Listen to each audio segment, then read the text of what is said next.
You can teach a dog an old trick, you can have an old doctor fight a new monster.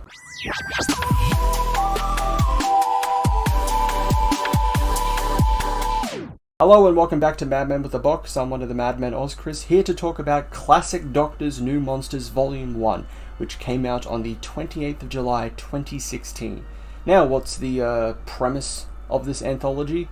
Well, it's kind of in the name, Classic Doctors New Monsters. So, pitting the doctors from the classic Who era against monsters from the new Who era.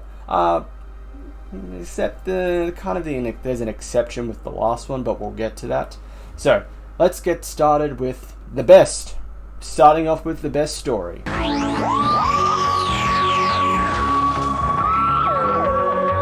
Are you going to stand there all day? Rome, 1511. The Fifth Doctor meets Joel and Gabby, a couple on their honeymoon that was supposed to have it in 2015. They found themselves stuck in the past in 1511 and discover that Michelangelo himself is being commissioned to create some certain scary stone angels.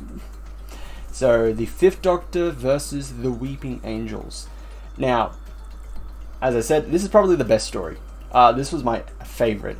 I could be biased because I liked the Fifth Doctor. I don't know, I haven't watched a lot of Classic Who, so I wouldn't say he's my favorite, but he's the one I started with. You know, back in the day when the ABC would have reruns of classic Doctor Who, just before the 6 o'clock news. When I first started Doctor Who with Christopher Eccleston, I was like, oh look, Doctor Who's on in the afternoon. That's weird. It's never on this time. So it's 7 o'clock at night, 7:30 at night, not 5:30 in the afternoon evening. Had a look. Saw a Fourth Doctor episode. And like, okay, sure. But it wasn't until the Fifth Doctor that I really started to get into classic Who. So might be a bit biased, but I really enjoyed this story. I love the Weeping Angels. Up until Village of the Angels, I don't think they were as effective as they used to be. This one, they are still pretty damn good. My main worry with the story was how would the Weeping Angels work? Because the whole point is that they're just statues that move when you don't see them. So I was wondering how they're going to do that. Luckily, they keep the audio cues. So it does the audio cue and you know that the angel has moved. You don't know how it's moved. Sometimes the characters will say it. And it's like, oh my god, the angel its hand is reaching out to me now. It has evil fangs. I did not carve fangs into this statue. Stuff like that. But the audio cues help, and that's great because they do that in the normal Doctor Who episodes. There'll be audio cues, but you've also got the added element of actually seeing the angel move. Or in this one, they remove that, but they keep the audio cues, so you know, okay, the angel has moved. This is bad. So they did a good job of doing that. I don't know if the cues are the same as from the TV show. It sounded a bit different in parts. It's like, I don't know, this didn't sound as familiar. I don't know. I'd have to go back and watch at least Blink to see if the cues were the same. But regardless, they did a good job there. I like the Fifth Doctor in this one. I liked Joel and Gabby. That their dynamic with they're essentially split apart when they get trapped in 1511. Joel meets Michelangelo, and he's a big fan of Michelangelo, while Gabby meets the Fifth Doctor, and I think she's a physics teacher, so she plays off well with the Fifth Doctor. It's just yeah, you're a physics teacher, right? Well, everything you know about physics is just wrong. It's just wrong, but don't worry about that. I'll be easy with you, explaining everything to the best of my ability. Her being oh, everything is nonsense. This is nonsense. This is nonsense. No, I did like those dynamics. So I would give this a 8 out of 10. This was the best story of this anthology, which leads us to another trial of the Sixth Doctor. Oh boy, he's not having a good time, is he?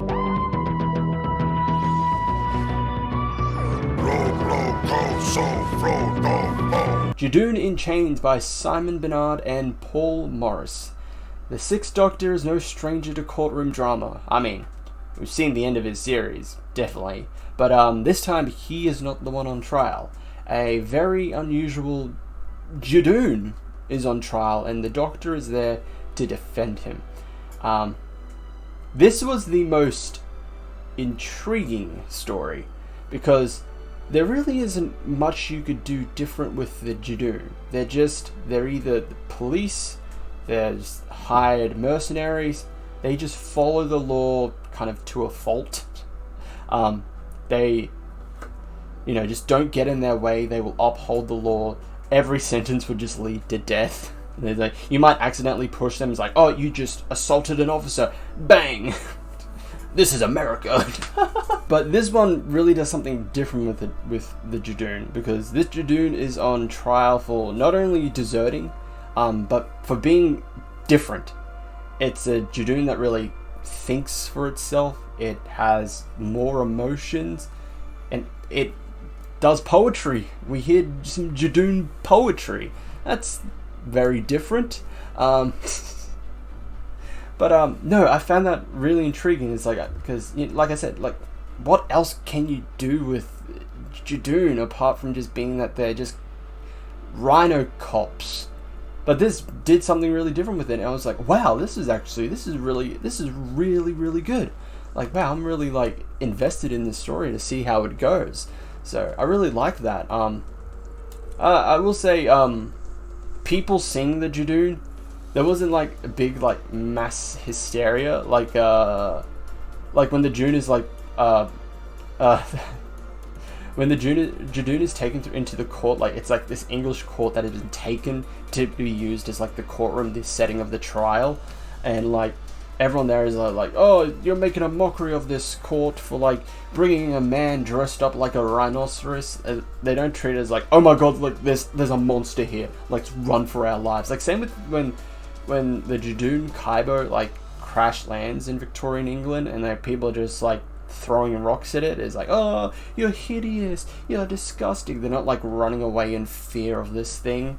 And then this owner of this circus goes to take him, and he's just like, leave this man alone, he's suffering from deformities. Like, I don't know, I feel like if I just saw a big guy that was a rhino, I would be a bit more fearful. I wouldn't just be like, oh, that's just a dude in a costume, like, ugh, and just throw rocks at him. Like, I don't know, I felt that was a bit unrealistic, I don't know.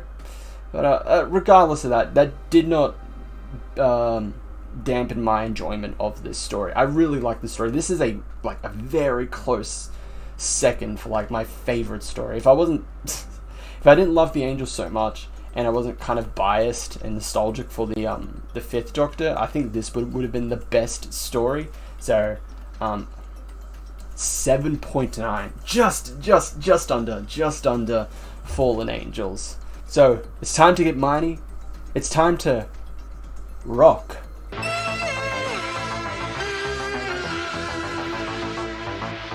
Would you kindly stop shouting?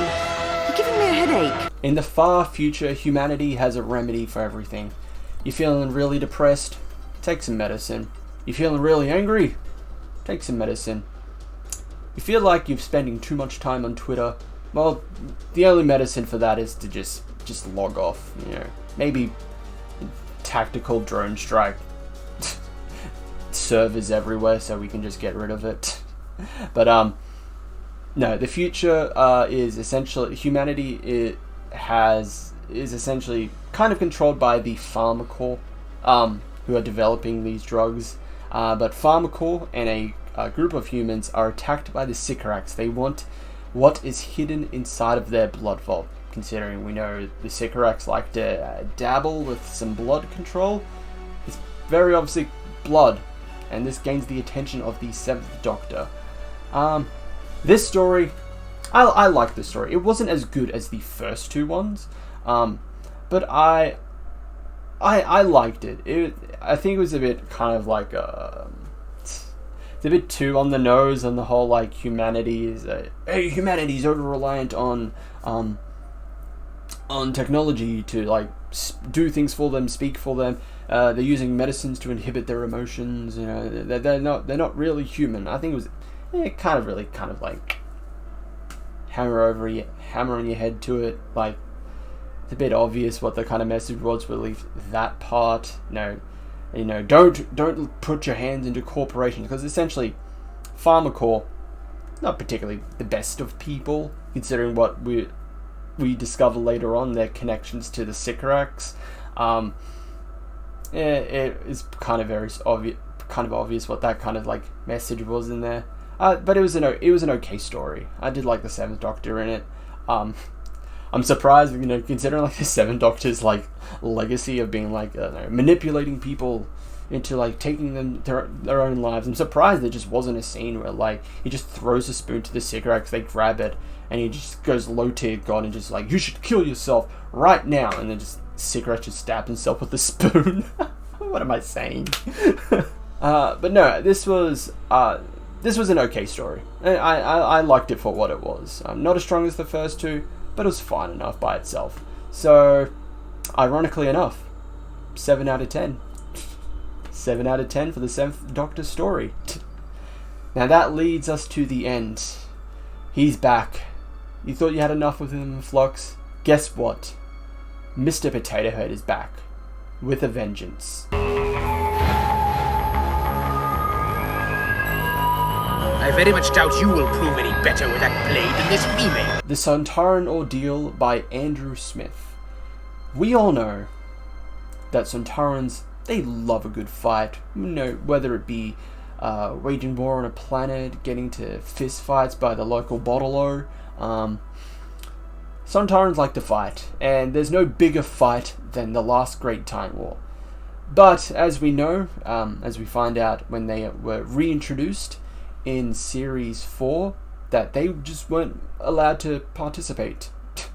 The greatest war in existence, and the Sontarans could not participate at all. How sad it was for them. But in this story, they are attempting to get a little piece of that Time War action on the planet of Dracus, sending in a lone Sontaran to cause some mayhem, which gains the attention of the 8th Doctor, still during his tenure of, I'm going to help, but not actively take part in the Time War. This story is probably the weakest. I think, first of all, I should say, this isn't really a new monster. Granted, it's the new redesign, like the RTD, pre-Chibnall era Sontarans, where they really made them look like potatoes. So it's not really a new monster, it's a classic monster with a new design. But regardless of that, this was the weakest episode. I found myself not paying attention as much. It just didn't grab me. It didn't catch my attention as much as the previous 3 stories did. I'm honestly, I am trying to remember what happened. I know there's a twist with the Sontaran Jask, with why he's really there. That's the only thing I remember, because I'm like, okay, that's kind of a good twist. I get it, and it kind of still keeps canon that the Sontarans weren't involved in the last Great Time War. They were not allowed to, and that is the Jask, the Sontaran, him being there is kind of connected to that. There's essentially a reason why they don't get involved with the last Great Time War. That's the only thing I kind of remember. Other than that, it was just kind of there. It was just, it was a story that was just kind of there. I don't really have much to say about the Sontaran Ordeal. There's not a lot of Sontaran stuff that I liked. I mean, Flux kind of, revitalized the Sontarans as a threat. Much as a letdown Flux was, it made the Sontarans a good foe to the Doctor, to humanity again. So I'll give them that. In here, they're just kind of there. So I'd say in the middle. 5 out of 10. It's an average story. So that is my discussion of Classic Doctors New Monsters Volume 1. Thank you all for watching. Go check out any of my previous reviews. Go check out any of the previous videos with the other madmen. And I will see you all in the next one. Ciao.